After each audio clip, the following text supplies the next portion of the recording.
Hello, magandang umaga sa inyo mga kaibigan. Halina kayo, samahan nyo akong maggala gamit itong maliit kong UFO at lilibutin natin ang buong Cavite para maghanap ng mga kakaibang tao. Yung may buntot, may sungay at yung mabibilis magalit at laging mga nakasimangot. Nakakala mo, pasan-pasan nila ang mundo na para bang sila lang ang nabubuhay na hindi sila nag-iisip, nakikiramdam sa paligid. Ikaw ba kaibigan, meron ka nang nakasalamuhang ganyan? At kung meron, baka pwede mo namang sabihin sa akin kung saan ng ating mapuntahan, madala o makita man lang. Baka kagaya din natin siya, naglalakad, nagsasalita at tumatawa o umiinom ng tubig at kumakain gamit ang kamay. At kung ganyan ang kanyang ginagawa, abay, hindi siya tao. Baka isa siyang alien na katulad ko. Yun.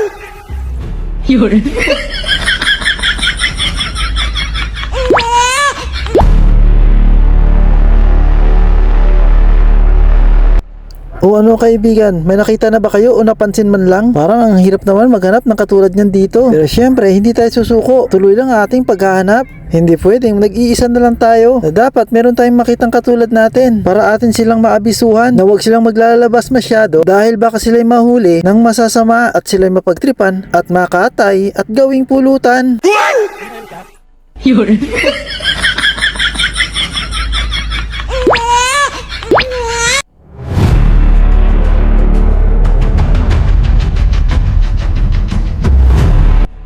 O ayan, may nasakay na kung dalawa, nakalahi natin. Kaya tuloy lang tayo, maghahanap pa tayo ng iba. Dapat maunahan natin yung masasamang loob para walang masamang mangyari sa ating mga kasama nang hindi maubos ang mga tulad nating siraulo. O tara let's, parang meron pang isa doon sa dulo. Dadamputin na natin, baka maunahan pa tayo. Kasi kakaibang isang to, may buntot siya at walang buhok sa ulo. Yun.